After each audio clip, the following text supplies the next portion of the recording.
जय भारत जय संविधान। हमारे साथ में बहन विशाखा आनंद जी हैं जो दिल्ली लोकसभा चुनाव 2024 में प्रत्याशी हैं बहुजन समाज पार्टी से।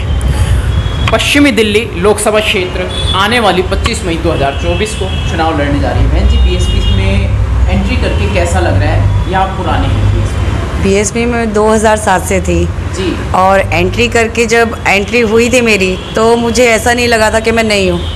मुझे ऐसा लगा था कि मतलब मैं अपने वापस परिवार में आई हूँ। जी, बहुत अच्छा, बहुत बहुत शुक्रिया बहन जी। वेलकम है आपका बहुजन समाज पार्टी में। मैं क्या वेलकम करूँगा, आप तो बहुत पुराने हैं, 2007 से आप एक्टिव हैं, सक्रिय हैं। अभी इस समय क्या माहौल है और क्या आप भारी मतों से जीतने की उम्मीद करते हैं? देखिए, भारी मतों से जीतने की उम्मीद तो पूरी करती हूँ मैं। ठीक है, इस टाइम जो माहौल है आप भी देख सकते हैं कि मतलब ना नौकरी है, ना पानी आता है, पानी आता है तो काला आता है। ठीक है, और बिजली नहीं आती ढंग से, सड़कें नहीं बनी। जिस दिन मुझे टिकट मिली, मैं 4 साल से जहाँ रहती हूँ मैं परेशान थी कि हमारी रोड नहीं बनती। जिस दिन टिकट मिली, हमने अपना बोर्ड लगाया, अगले दिन रोड बन गई, गलियाँ बन गई हमारी। तो सरकार अगर ऐसे चलेगी तो हम लोग कहाँ जाएंगे? सरकार मतलब सबका ध्यान रखती है, सरकार को रखना चाहिए, शिक्षा फ्री देनी चाहिए। मैं अगर जीती, जैसे मैं जीती तो मैं शिक्षा फ्री करवाऊंगी, आधी गरीबी तो वैसे ही ख़त्म हो जाएगी। हर चीज़ का कोई ना कोई सॉल्यूशन तो होता है। बिल्कुल बिल्कुल। बहन जी, आप अपने क्षेत्र बताइए, 10 विधानसभा क्षेत्र लगती हैं आप? हाँ जी। बताएं कौन कौन सी हैं, बता सकते हैं? मटियाला जी, द्वारका जी, मादीपुर, नजफगढ़, जनकपुरी जी, उत्तम नगर, रजौरी, हरिनगर और विकासपुरी, जी, मायापुरी। जी। बहुत बहुत शुक्रिया बहन जी। बहन जी, अभी तक आपका सत्ता में क्या रुख रहा है और अब आप किस सोच, किस रणनीति के साथ में इतने विपक्ष की तैयारियां हैं, उसमें कैसे अपनी जगह बना पाएंगे? मैं आपको एक चीज़ बताती हूँ कि हम जैसे अपनी लग्जरी गाड़ियों से जाते हैं। जी।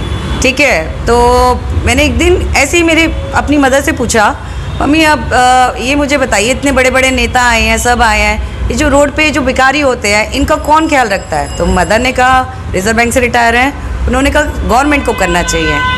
तो मैंने कहा इतनी गवर्नमेंट आई है, अभी तक ये भिखारी, जब 1947 से देश आज़ाद हुआ है, ठीक है, तब से लेके वो आज तक वहीं पड़े हैं।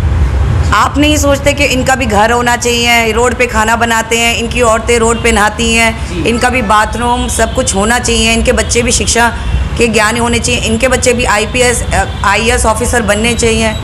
तो मैं इसलिए आई हूँ कि एटलीस्ट जो मेरे 10 विधानसभा में होंगे, मैं रोड पे ये जो गरीब होंगे इनके लिए सरकार से ज़मीन अरेंज करवा के इनका घर वर, इनकी सारी जितनी प्रॉब्लम है वो मेरे से नहीं देखा जाता। बेसिकली टोटल एजेंडा है कि गरीबी दूर हो और सभी लोगों को ठीक ढंग से जीने का अधिकार है। हाँ, सब मानवता तो होनी चाहिए। हम धर्मों में बट गए हैं, सबसे बड़ा धर्म है मानवता। एक इंसान, पहले ज़माने में होता था कि एक घर में अगर मतलब राशन नहीं हुआ, ठीक है, तो गांव के लोग इकट्ठा होके उसके घर में राशन, कि भाई अगली खेती में कर दियो तू हमारा। आज लोग अपने अपने घर के फ्रिजों में लॉक लगा देते हैं, चाहे पड़ोसी भूखा सो रहा हो 10 दिन से।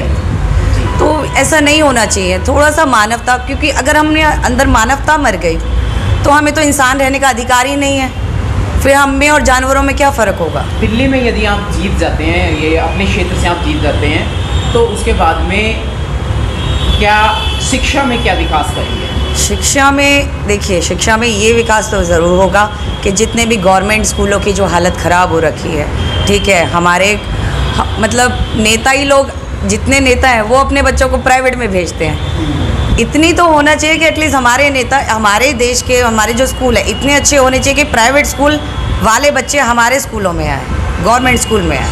बहुत अच्छा विचार है आपका, ऐसा होना भी चाहिए। रोज़गार के विषय में कुछ सुधार करने की रणनीति है आपकी? रोज़गार, मैं पार्टी में आई हूँ, आप बिलीव नहीं करेंगे, मैं फ्यूजन आर्टिस्ट थी। फ्यूजन आर्टिस्ट का मिनिस्ट्री ऑफ टेक्सटाइल से, मैंने दिल्ली हाट से मैं स्टॉल लगती हैं मेरी। तो मैं क्या करती हूँ, जितना कूड़ा कबाड़ा होता है उससे मैं 2-3 लाख की पेंटिंग बना के बेच देती हूँ। तो अब ये जो शिक्षा की बात है, अब मैं नौकरी के लिए गई, मुझे नहीं मिली। जब मुझे नहीं मिल रही तो लोग जो रोडों पे बैठे हैं, समोसे बेच रहे हैं, जो MBBS लड़के हैं, लड़कियां हैं, समोसे, ब्रेड पकौड़े, ई रिक्शा चला रहे हैं। हमारे गली में एक लड़का रहता है, MBBS है, ई रिक्शा चला रहा है। इतनी बुरी हालत है। एजुकेटेड होने के बाद में भी हमारे समाज की ये हालत है, ये तस्वीरें हैं। एग्जैक्टली। अब मैं जब आऊँगी, पहले तो नौकरियाँ, सरकारी नौकरियाँ वापस, जी, सरकारियाँ, और जितने पेंशन्स लोगों की जो ख़त्म हुई हैं, जो गवर्नमेंट ने बंद करी है, वो पेंशन्स वापस चालू। जी, आपके नाम में आनंद लगता है, आकाश आनंद जी के नाम में भी आनंद लगता है। क्या कहेंगे आकाश आनंद जी पर, जो मीडिया उनको इस तरीके से उछाल रही है इस समय? देखिए, नाम के आपने पूछा ना, पीछे आनंद लगता है, जी, जी। तो वो तो आनंद में ही रहेंगे।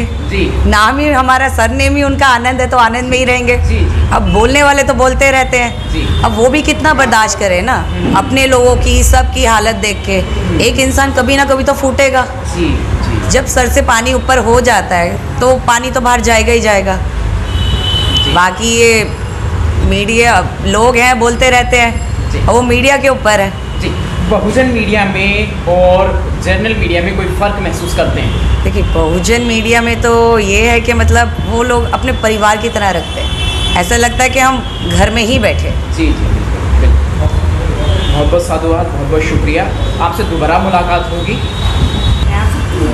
जी बहन जी, आप अपनी तरफ से समाज को, देश को, दुनिया को क्या संदेश देना चाहते हैं? खासतौर से अपने बहुजन समाज के लोगों को क्या संदेश देना चाहते हैं? क्या विचारधारा है? अपने बहुजन समाज को मैं यही संदेश देना चाहती हूँ कि अगर मैं जीती तो MP मैं नहीं, मेरा बहुजन समाज बनेगा।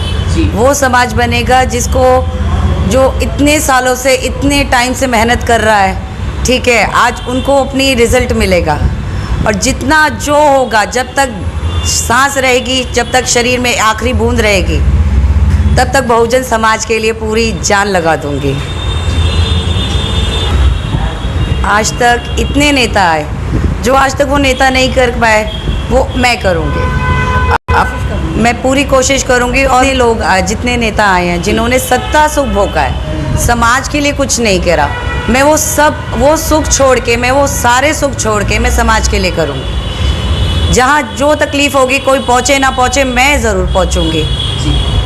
और रही बात कि पार्टी के लिए, बहुजन समाज पार्टी किसी एक समुदाय के लिए काम करती है? अक्सर लोगों की शिकायत रहती है। क्या नहीं, कहेंगे? बहुजन समाज पार्टी है, ये हर वर्ग को लेके चलती है।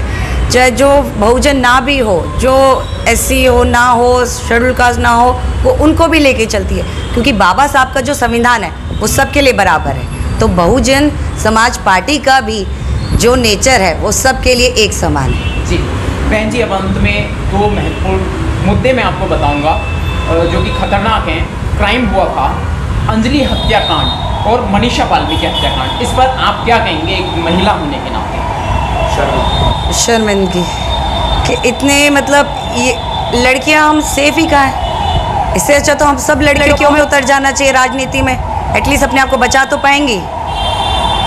देश में अगर हर इंसान भूखा भेड़िया बन जाएगा तो कैसे चलेगा? फिर तो ये जानवरों का हो जाएगा। जंगल बना दो इसे, भारत मत बोलो, जंगल होना चाहिए।